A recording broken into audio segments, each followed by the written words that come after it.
So the overseas, the size of the Atlantic Ocean is getting smaller and smaller and smaller. Okay, I want to address this actually, because 29-year-old Matthew didn't know what he was talking about in this area. Matthew here from MiniWargaming.com, and I thought for fun, I'm going to watch one of my old videos, but one video in particular. You see, 13 and a half years ago was a very fateful time for Mini Wargaming. We had been running our online store, selling miniatures, primarily from Games Workshop, but from many other places as well. And it had been a tough business to run. We had been running it for almost 6 years at that point, I want to say, because we've been, about 6 years. And it had grown. We had been making a decent amount of money from it, but profit-wise, it was very difficult. Anybody who's in retail knows that retail is very slim profit margins. And it was just struggling. We had a lot of inventory, we had a lot of overhead, we had a lot of debt.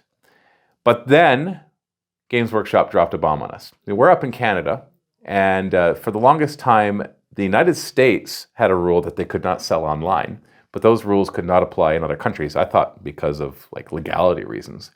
And then we got notified from our rep that we were no longer allowed to sell online. We could do mail order, if anybody remembers what that is, where people could email or phone in orders, and then we could send it to them, but we could not do it online. It was only brick and mortar. And this obviously put me into a little bit of a panic and a lot of stress because of what that would do. So I don't want to talk too much about it because old me talks a lot about it. So we've got a video here called An Open Video Letter to Games Workshop, where we address this and we talked about some of the issues we had with their new contract. And I want to watch that. And I actually haven't rewatched this in a long time. So we're going to watch it together and I'm going to react to it and pause and talk about it and also talk about how things work today and how Games Workshop has most definitely changed over the years. So journey with me into the past 13 and a half years ago, when I was not even quite 30 years old. I was turning 30 that year, not an old dude like I am now. Let's take a look. Matthew here from MiniWargaming.com. And this video is going to be very different from any other video that we've ever created. Okay, first off, look how young I looked. I thought I had a lot of gray hair back then. And now I've obviously misjudged. Also, I don't know. That's just like I'm seeing like kid Matthew. I remember when I turned 30, which was like 19 days after I posted this video. For the first time in my life, I actually felt like an adult. I remember actually feeling different. It was the only birthday I've ever had where from one day to the next, I felt older. I thought, now people will take me seriously. Now I'm looking at myself in this video and thought, how could people ever take me seriously? Look at this guy. Look at that pimply little nerd with his short hair and no goatee. What the heck is up with that? And that is because this is an open letter to Games Workshop. So I am actually going to be addressing Games Workshop in this. And no, this is not going to be a rant. I'm not here to just go ahead and criticize Games Workshop and everything that they do. This is meant just to discuss some really important issues that have come up over the past few years and the experience that we have had as Mini Wargaming, running an online store, running our local store, creating videos, and really great camera work here. I don't know who's holding the camera, so I apologize. But just like zooming in and zooming out, like, oh, we're in some sort of behind the scenes. Should just throw the whole thing on a tripod. Also, I had a lot of comments saying, did you purposely film this in front of all the War Machine product to say, stick it to you, Games Workshop? And honestly, I hadn't thought of that. It was the nicest wall we had. If you actually watch it, it's very sparsely filled because, like I said, our store was struggling. And this brick and mortar store that we had was like 500 square feet and had like 10 customers. We mostly focused on online sales, which Games Workshop back then really did not like. They wanted everybody to be brick and mortar and like nobody to be online. But anyway, so that's just two really quick things right there. Also, it's always been my policy that I don't like just criticizing for the sake of criticizing. People will honestly, and myself included, get angry at companies really quickly when they do things that they don't like. And they'll be quick to judge and say, I can't believe they're acting this way. I've always tried to approach it a little more pragmatically to say, well, let's address this, let's figure it out, but we don't have to get all emotional about it. Even though I felt very emotional about this because it was my livelihood that was being attacked basically at the time.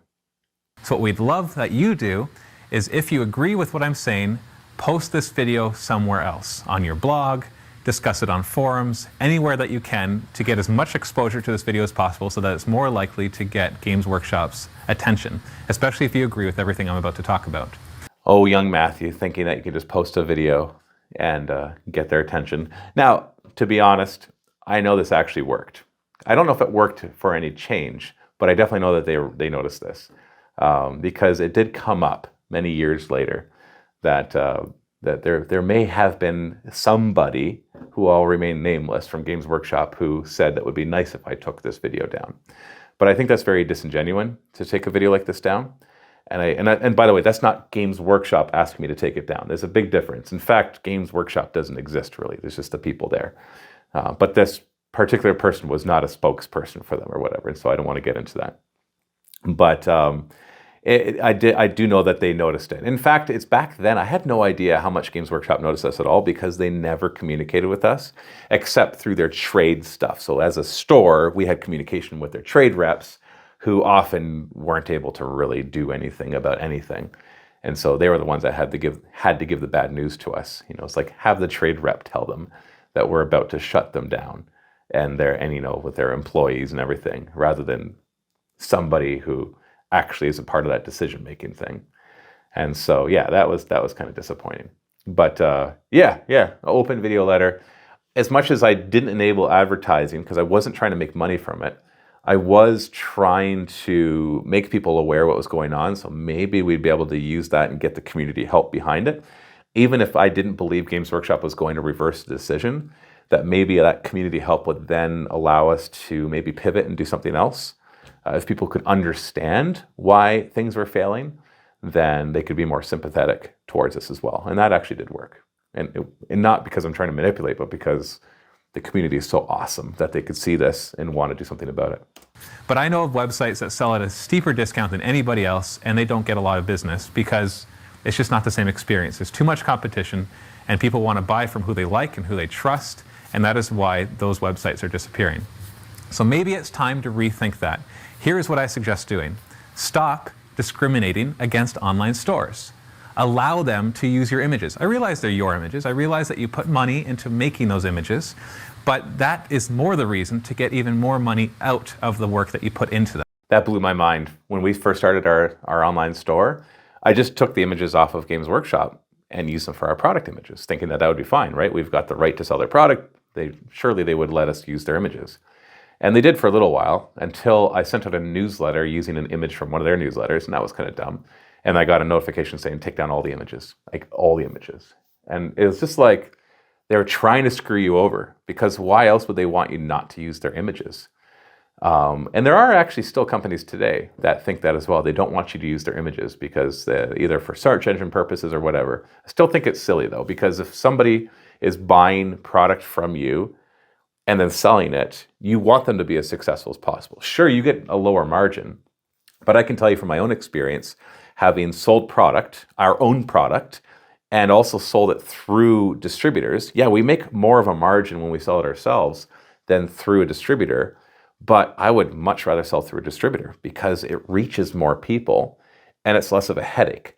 So even though I make less money per sale, you make way more sales, and you can focus on the product development rather than on selling the product. And that is a huge reason why the economy exists the way it does. That for the most part, there's a manufacturer, a distributor, a wholesaler, and a retailer. And I realize with online sales, of course, you can cut out some of those, but it's very rare that the manufacturer also does selling because they'd rather focus on product development and manufacturing than on actually selling it.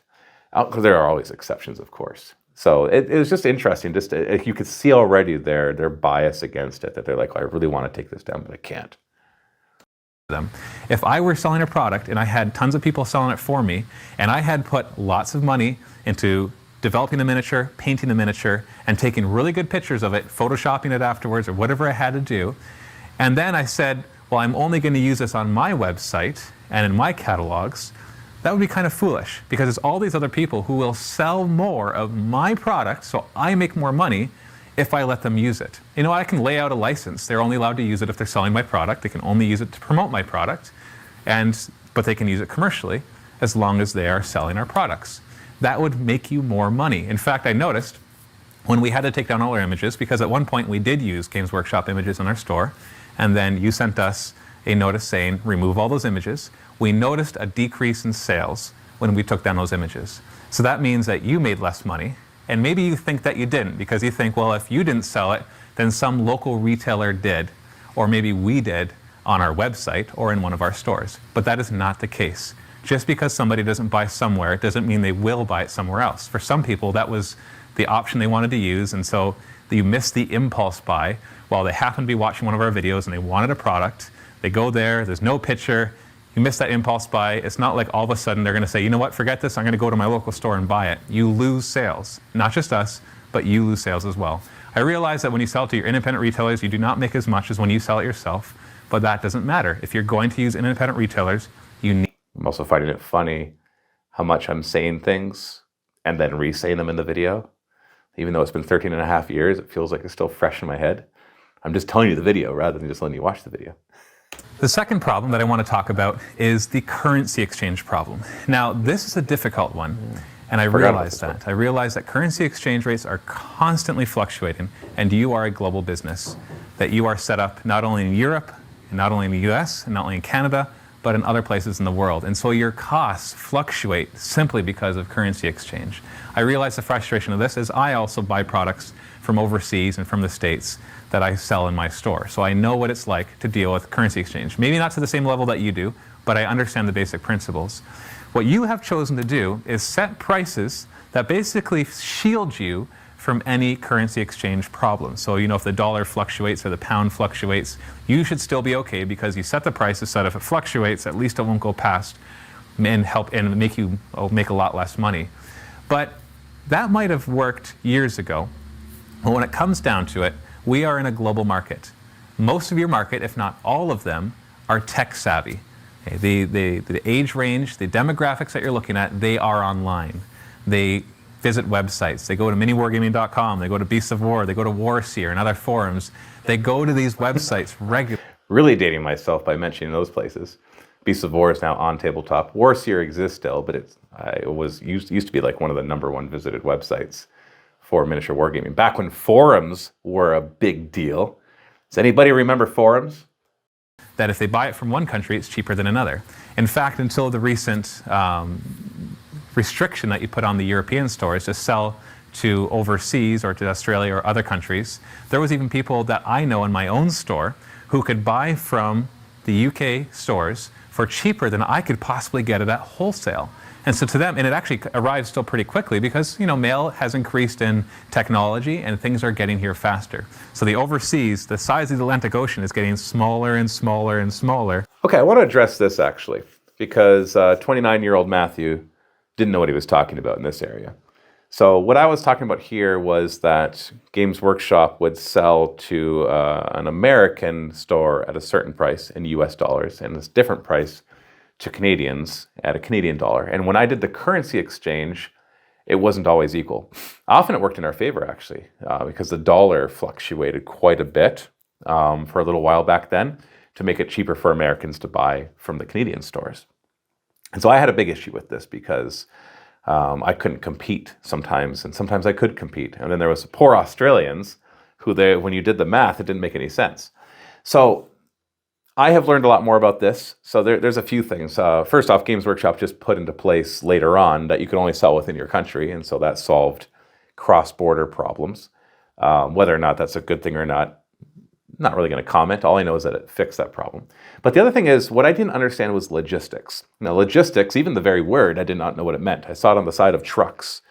And, you know, this is a logistics company. I'm like, what the heck is a logistics company? Logistics is the process of getting a product from one place to another. That's an oversimplification. There's a lot more to it than that. So if you want to, let's say, make something in China, so you have something being made in a factory in China, and I want to sell it in Australia, but also in the UK, and also in Europe, and in the United States, and in Canada. That's a logistics problem, a problem of getting it to all these different places. And I was looking at it purely from a currency exchange thing.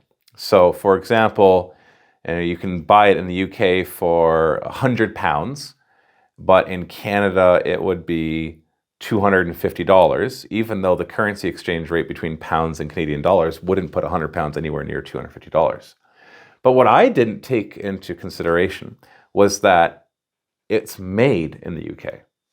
And so the cost to get it to somebody in the UK for Games Workshop was relatively cheap. Whereas the cost to get it over to Canada obviously is more expensive. Because even back then, when I would buy from the Games Workshop's distribution, I did not pay for shipping.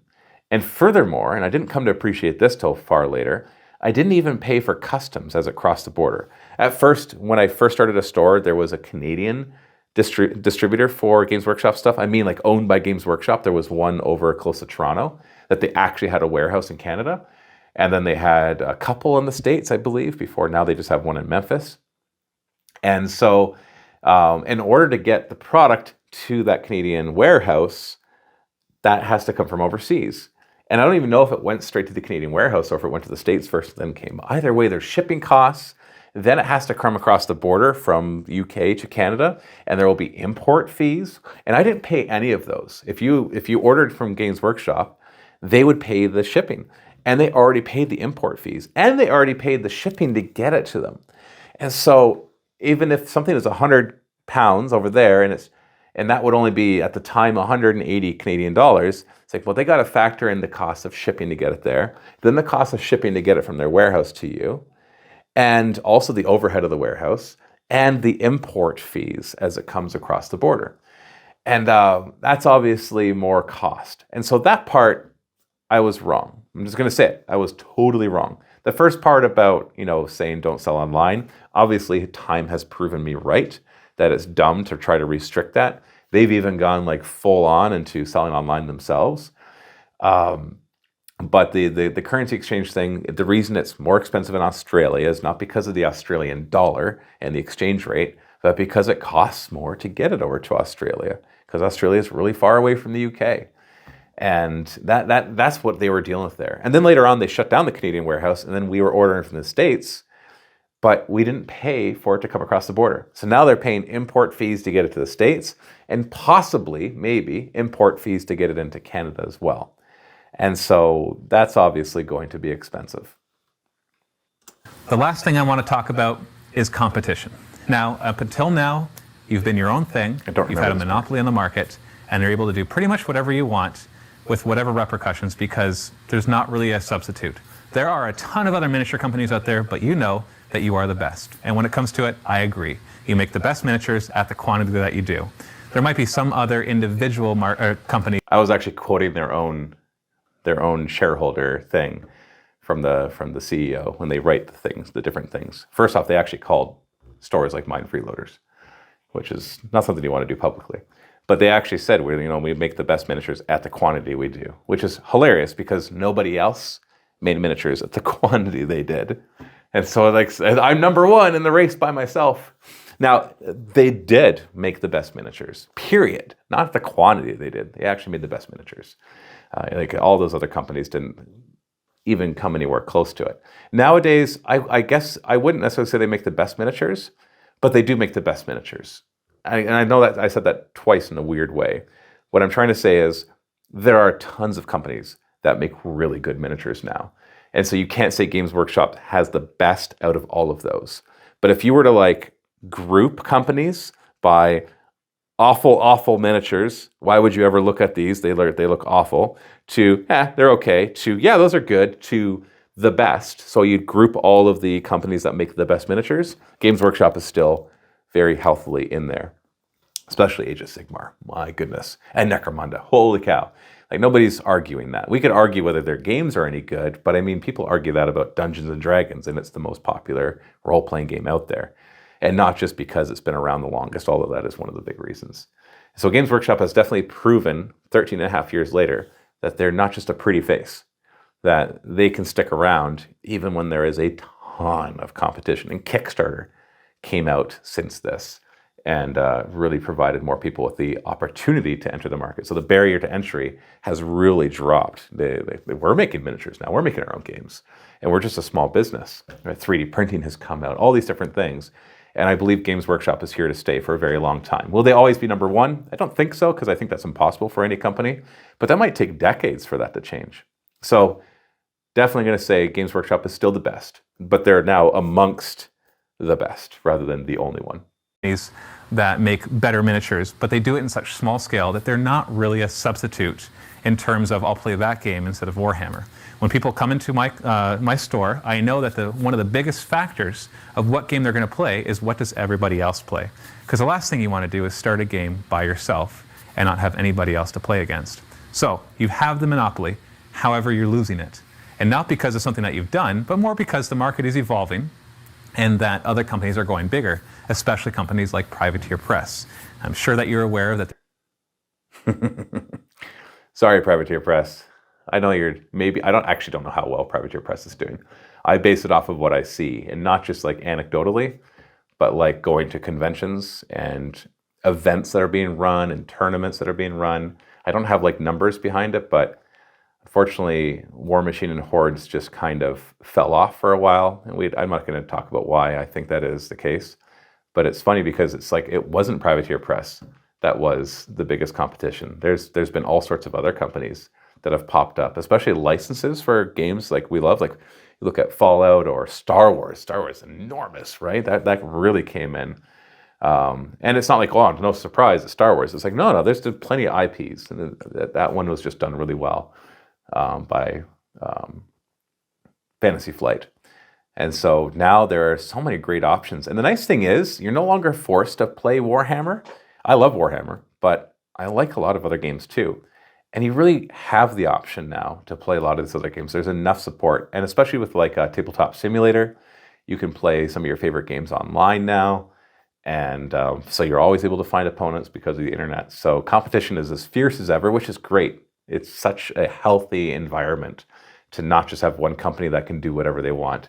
And so it forces Games Workshop to have to up their game, which they have over the years, of course. They're taking more and more of the market. You might not be worried about them yet, but they are getting bigger. So the biggest thing that you need at this time is actually two big things. Is one, better loyalty from your own fans. You already have a lot of loyalty, but there are a lot of things that you've done in the past few years that have hurt that loyalty.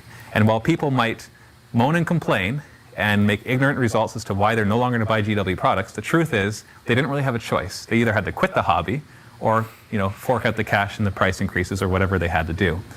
So there's a better way to approach this with PR. And I'll give you a few examples.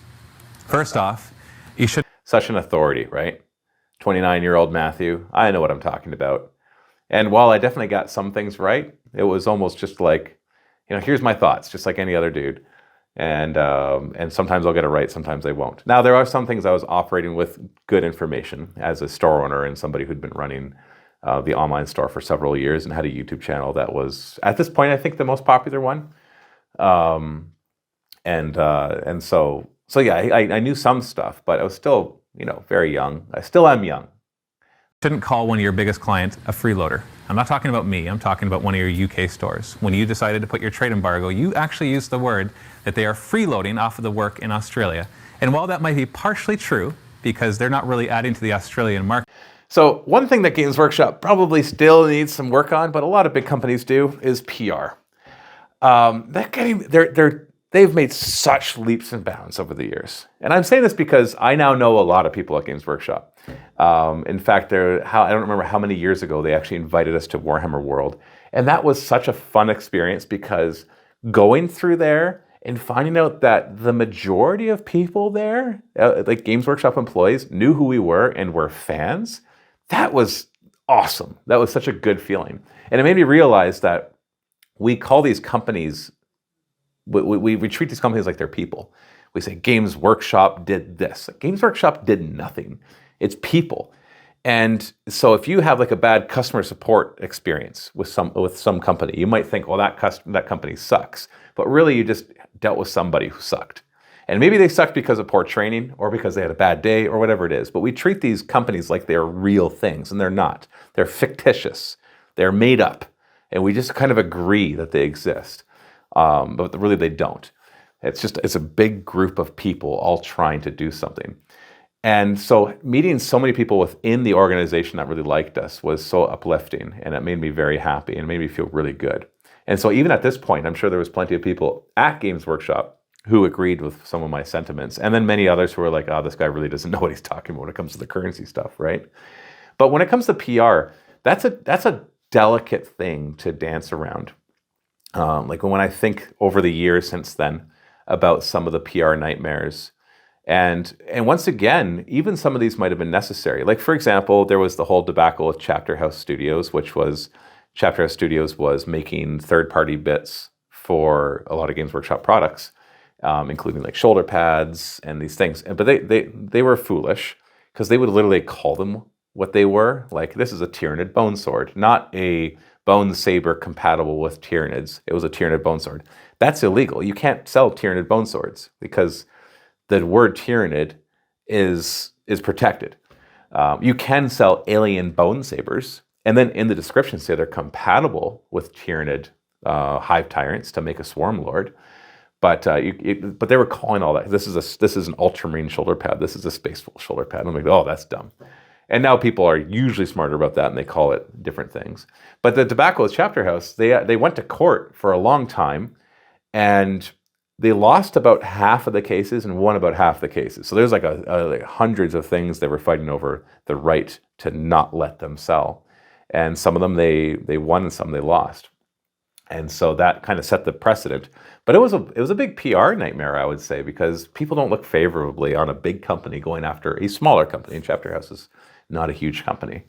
And same thing with more recently, I'd say in the past, was it 2 years ago or 2 or 3 years ago, when there was all these different content creators who were creating awesome fan movies and videos, and Games Workshop kind of forcefully took them all down or bought them out or whatever and removed them from YouTube.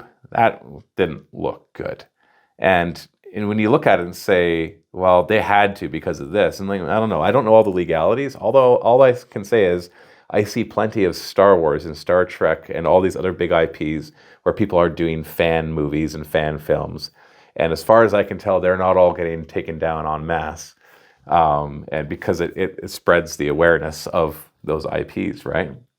I'm not a lawyer when it comes to, I'm not a lawyer, period, but it's definitely not an IP or copyright lawyer.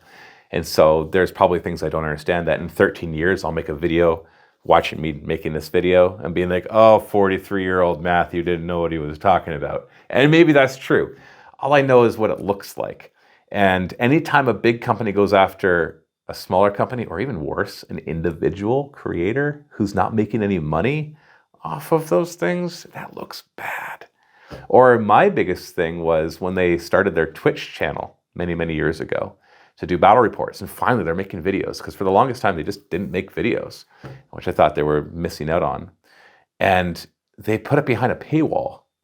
I'm just like, what are you doing? This is like your marketing thing. I've since learned more things about that and understand more of those decisions, but it's still like, from a PR point of view, there's things that have definitely been, I would say, questionable along the way. But maybe it's just, and I'll say this because now I'm watching myself from 13 and a half years ago saying, okay, there's some things that I missed. And it might just be ignorance of why they have to do certain things. Or maybe they just regret making certain decisions at this point. Like, I'll say this right now, a bit of a spoiler, how it turns out. But now, if you are a Canadian retailer, you can sell online. And in the States as well, like you're allowed to now. And so obviously they eventually overturned that and went against it. So obviously they eventually disagreed with themselves and made that change. And rightfully so. I think it was a smart thing. So anyway, so PR has always been kind of this dicey thing when it comes to what they do. Market with what they're doing, calling your... Although I will say that the Warhammer community has made leaps and bounds to help fix that. They have done a tremendous job of bridging that gap and creating a much better interaction between fans of the game and the company. Obviously, the stores already did a good job of that, but unless you had a bad experience, but overall. But Warhammer community, hands down, has been one of the best things that they've done when it comes to PR to help that. Biggest client, or one of your biggest clients, a freeloader, cannot help PR, because if they're your biggest client, first off, you're hurting your relationship with them. Second off, they're going to pass on that information to their clients. And if they're one of your biggest, that means they have a lot of your customers who are listening to them. And so that is really bad PR and is not going to help loyalty. And in fact, I saw... Yeah, still 13 and a half years later, I look at that and I cringe. The fact that in their financial report, the CEO, I think it might have been somebody else on the board who wrote it, called it, like the companies, not small little basement dwelling companies that were doing deep discounts, but some of these other companies, freeloaders. Like, oh, choose your words wisely when you are going to issue a public statement. Everywhere people were complaining about that. And I realize that people will complain. Don't get me wrong, people complain about things that we do. If our videos aren't quite as good or other things that happen, they'll complain. And that's just the nature of people in general. You'll see complaints as you get to be a bigger company. But there is a certain point where you have to sit back and think, should we have done that? Is there something that we should do about it? Another thing would be the recent resin price increase trade embargo combination. Now, I like the resin miniatures. I know that there's some miscast going on. I know that some people are complaining about that quality. But in the end, we're not talking about resin 3D printing. So they tried out for a little while doing resin casting. What was it called? Do you remember what it was called? Finecast. Finecast. And what did people call it? I don't know. There was something they called it. It was like, it was like crapcast or something. It wasn't that. I don't remember what it was called. I'm sure somebody can post in the comments what it was called instead. Fine crap. Or I'm definitely not getting it right. But it was resin, resin molds, not resin 3D printing. But they were of questionable quality. Because back then it was metal miniatures and plastic miniatures. And metal miniatures typically had better quality, but plastic miniatures obviously are cheaper to make. Plastic miniatures obviously have come a long way, and now they are tremendously awesome. Like some of the best stuff you can get. And there are still some companies who do metal miniatures, although I wish that everything was no longer metal. I think they're great. I think that they are a very high quality miniature, and that over time they'll become a big mainstay in your lines. But when you released the resin ones, you had at the same time or around the same time announced another price increase. Now, even our educated customers thought that you were raising the prices because you were coming out with resin. In fact, I even thought that until I got the list of things that you were changing the prices on, and I realized that books were included in it and plastic miniatures were included in it, and I realized, oh yeah, it's June. This is when Games Workshop does a price increase. So people would complain a lot about their price increases, and I understand why, because there was a few years in a row where they rapidly increased their prices. Looking at their financial reports now, I think that was in response to them kind of seeing that they weren't charging enough for their product, which is a funny thing to say because everybody, sees it as this really expensive thing. But when it comes down to it, there's a lot of overhead and logistics. So it's not just it's actually the price of the plastic or the metal itself is such a small part in the cost of the miniature. And I can say that now. We're making Ravaged Star, and I can tell you that the cost of making a miniature is actually the cheapest part of making a miniature. And I think they were doing that rapidly to make up for it. They couldn't do it all in one go, so they did it over a course of a few years. It was never good PR, but it never is going to be good PR when you say, hey, we're going to raise the prices on an already what appears to be an expensive product. And but the products continue to be expensive, and they continue to sell. And that's not necessarily an excuse to say, so it's okay to have high prices, but looking at their financial reports and their profit margins, it seems that they're priced properly. Even if you don't like the fact that they're expensive, they're not a commodity, right? This is a niche market. And so you are going to pay a premium for that kind of thing. And people can say, well, I can 3D print. It's like, I'm not going to have the price discussion right now. You can go have it in the comments below. But because there's a lot to that discussion. But they raise prices at the same time as turning on these embargoes, and so some people thought, and starting this new Finecast. Did you figure it out, by the way? Failcast, that's what it was. So at the same time as starting the Finecast, and so people assumed that resin miniatures should be cheaper to make than metal miniatures, and they raised the prices at the same time, and that caused a lot of problems, and it really had nothing to do with any of that. And resin miniatures are not actually cheaper to make than metal miniatures. The resin is cheaper than metal, but the method is much more time consuming. To that actually made pretty much everybody think that you were doing it because you were switching to resin. And the common knowledge is that resin is cheaper than metal. Now, whether that is the case in your situation, I don't know. I don't know exactly what kind of resin, I don't know your costs. But the common, what people think mostly is that resin is cheaper than metal. So by switching to something that had a perception of being cheaper and at the same time announcing a price increase, that was a lot of flack that you received. Yeah, there's not much they can do about that. So, yeah. I feel like if this is my third point of 3, then I got a 1 out of 3 in, you know what you're talking about, Matthew? The first one for sure, the don't sell online. But that's the benefit of hindsight. So even there, and I'm not trying to be really charitable to them because I like Games Workshop now and I know people there. Honestly, if I think that 13 years ago they made a dumpster fire mistake, then I'll say it. And they did when it came to the internet stuff. They were dead wrong about it. And I think even at this point, 2011, they should have known that. They should have known it by then, that it was no longer a fad, that it was a big part of the economy. eBay was big by then. I think Amazon was even, Amazon was already doing well, but I mean, like, it's not what it is today. But it was big enough to pay attention. E-commerce.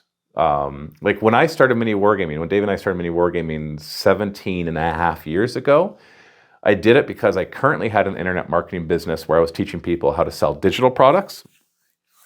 And I wanted to be able to teach them how to sell physical products online too, through e-commerce and through video marketing. Because video marketing was new and e-commerce was relatively new.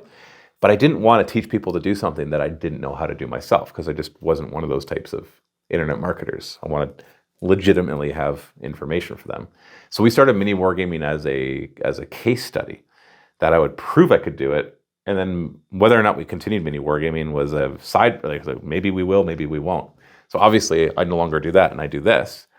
And the e-commerce side actually didn't work in the long run, although now we're doing e-commerce again, but it doesn't matter.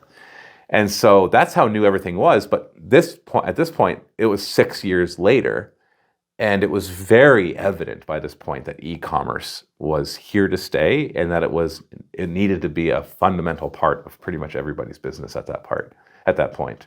And so I think, yeah, they definitely held on to those prejudices for far too long. I understand when the dot-com bubble burst happened, if they were just like, yeah, forget this internet thing, but this was many, many years later. Which brings me to the last point when it comes to talking about competition. You need to really take a look at your starter sets and how much it costs to get into the hobby. I remember my first experience at the Games Workshop. I walked in, I was greeted by a really good, enthusiastic Games Workshop employee, and he got me excited about Lord of the Rings. And when I asked him how much, or what did I need to get started, he showed me the Mines of Moria box set, and it was like $80 or $90 at the time. $80 or $90 18 years ago.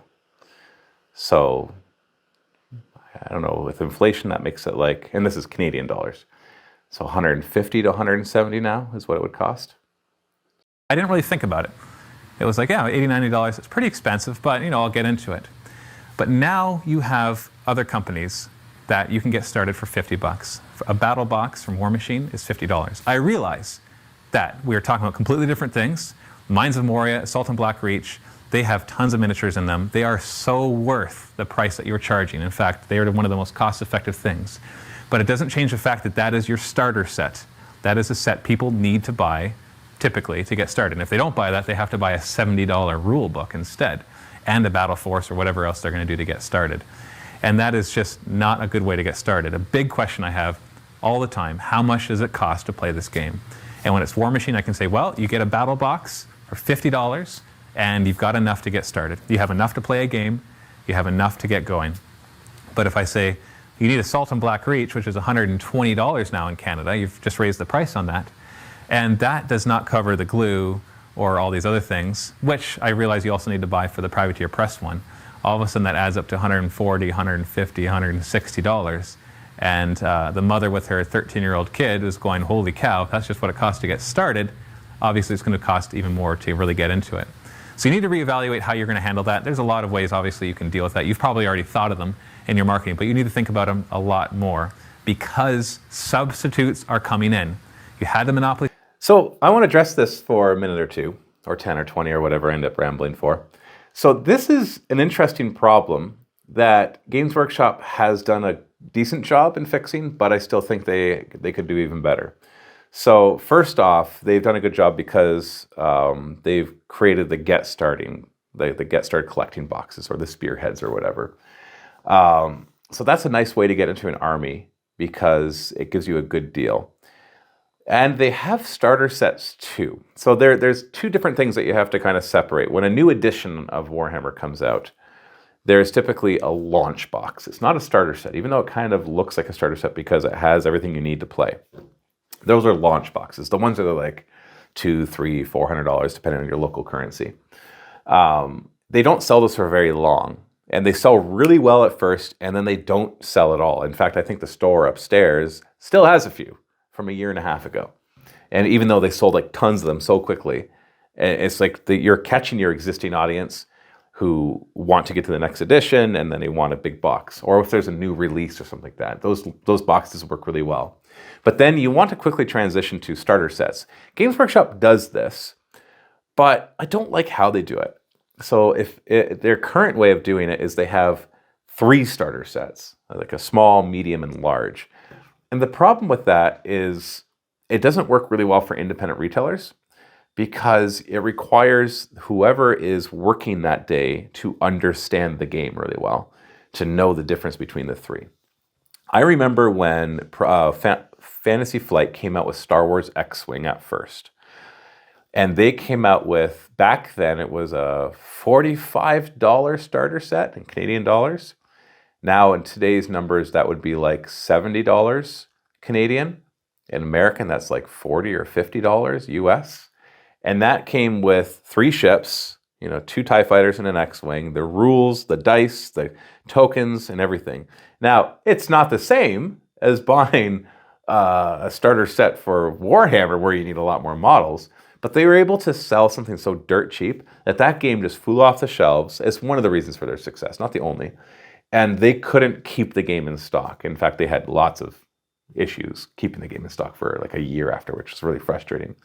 They're not the only example of a really good starter set. So a good starter set needs to have everything you need to play, but not like full armies. Just enough so that when you go home, you can open it up and you can start playing. Now, some assembly required, obviously, with Games Workshop products because they don't come pre-assembled, although they do a good job with their snap fit. So it's like they've got all the right components, but the starter set just needs to be simple. And having 3 different size starter sets, like who needs that?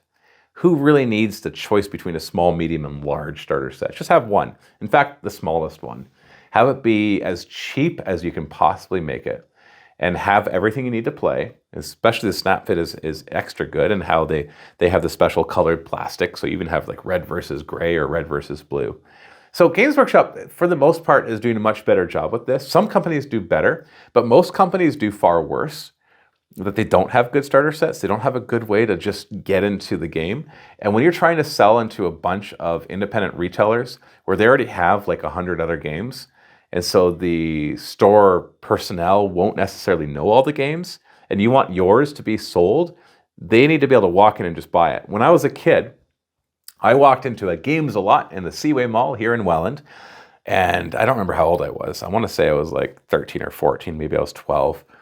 And on the shelf, because this was a nerd store back then before they turned into a toy store and then eventually went out of business, it was just like D&D stuff and comic books and all that. And I pulled off the shelf this box, and on the front was this awesome looking robot that was blown, his side was blown off, and there was a dude about this tall repairing it.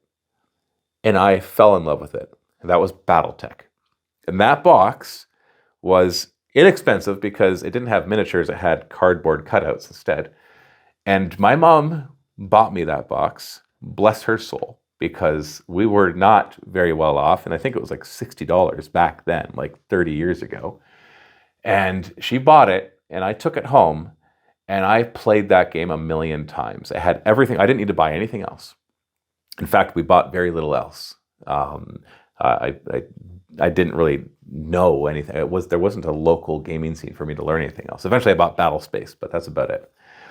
And Dave and I played Battletech in my home like hundreds of times using those cardboard cutouts. I still have that box at home, not just for nostalgia, but because it's a great box. And the rules for Battletech haven't changed much over the years. So it's actually still valid. And that was such a good example of what you want to happen to an experience to somebody. Nobody in the store knew anything about Battletech. I was sold on the box art. And then when I got home and I opened it, I was able to, there was quick start rules.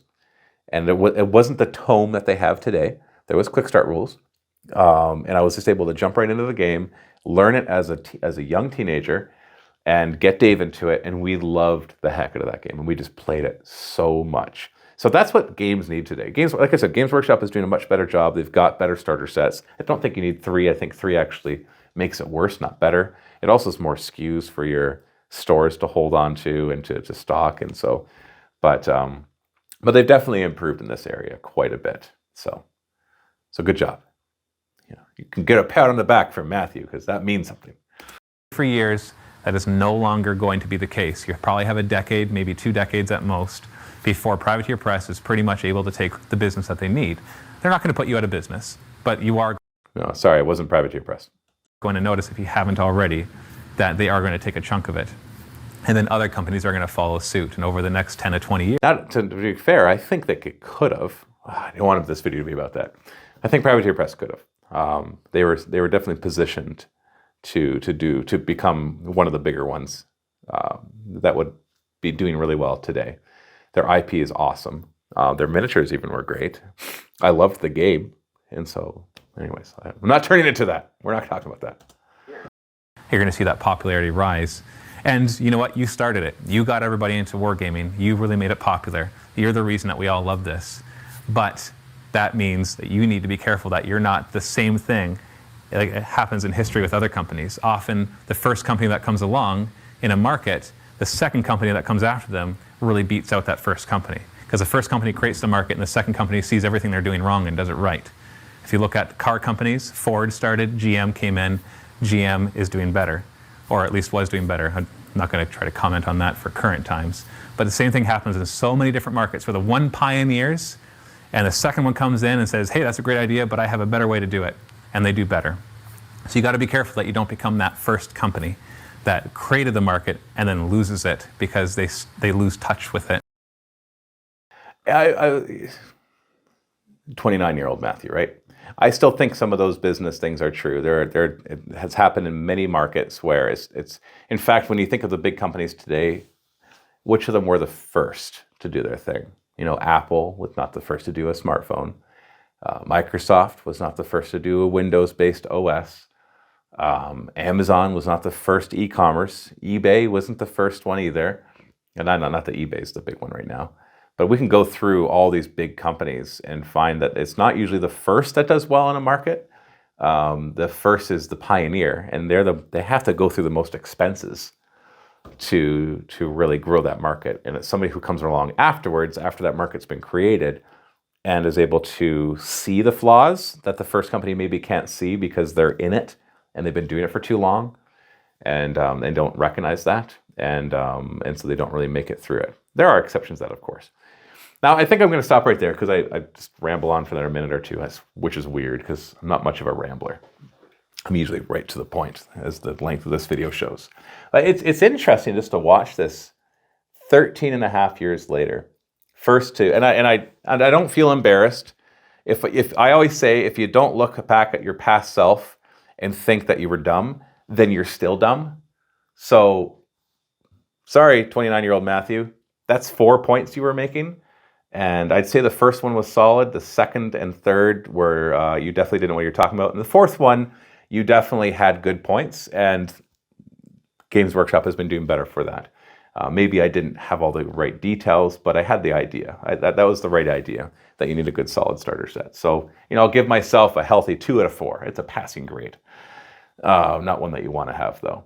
And so yeah, it's interesting watching my younger self, younger and thinner and less gray and not as nice beard, or whatever it happens to be, wearing my Top Gun shirt, as opposed to my stylish 3D printing shirt. And know that, of course, I was just a young guy and I didn't really know what I was talking about. But I can tell you, here's a little tidbit of wisdom from 43-year-old Matthew that 60-year-old Matthew will look back on and be like, man, shut up, you don't know what you're talking about. But here's the tidbit of wisdom. As you get older, you come to realize the secret of life. And here's the secret. Are you ready?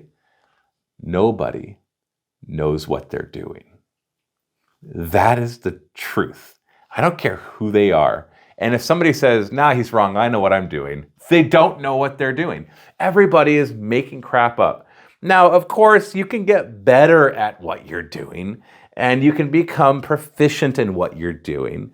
But in the end, to get even proficient, you had to make crap up as you went along. You have to kind of just accept the level of knowledge you have and then have confidence in it and move forward. That's really the secret. That businesses change so rapidly that the CEO at the time didn't react properly to the internet, but he was brilliant for retail stuff. And the current CEO is doing a good job with the internet stuff, but he'll screw up the next thing. As he gets into his older years, he'll be blind to things. Same thing with me, same thing with everybody else. I've come to realize that when you think somebody's an expert, maybe they know more than you, but they also know a whole lot less than there is to know. And I think that's what I'm trying to say. I'm not trying to say everybody's full of it. I'm trying to say that it's just, you just kind of go through life, just be confident, but always be ready to learn new things and try not to get stuck in your ways. I make the same mistake. I know I do. I know I'm just making things up as I go along. And that used to bother me until, like, for example, with videos, I'm like, how come we haven't figured out how to make the perfect video yet? And then I just watch Hollywood make movies. And I'm like, you guys have been doing this for more than 100 years, and you still haven't figured it out. Then you might think, sure they have. People know how to make a good movie. It's like, no, they don't. No, they don't. They know the formula, but they don't necessarily know exactly how to follow the formula. And I'm now ranting again and rambling, which is so unlike me. So anyways, just as I watch my old self, I feel good in watching that because I'm like, good, I've gotten smarter. I look at that and I say, if I look back then and thought, yeah, I knew what I was talking about, I'd be a little concerned, be like, oh no, maybe I'm still dumb. And I am. In 20 years, I'll look back and 43-year-old Matthew will be dumb compared to 63-year-old Matthew. And that'll make 63-year-old Matthew feel good about himself. And then 83-year-old Matthew, if he's still alive, will say the same thing about 63-year-old Matthew. So, but interesting. It's interesting to see how things have changed. The assumptions that I made, some of them were right and some of them were wrong. And just how much this market has changed. It's quite incredible to see where everything has gone. So, I hope that you enjoyed that journey. I'm going to leave it right here. Happy wargaming.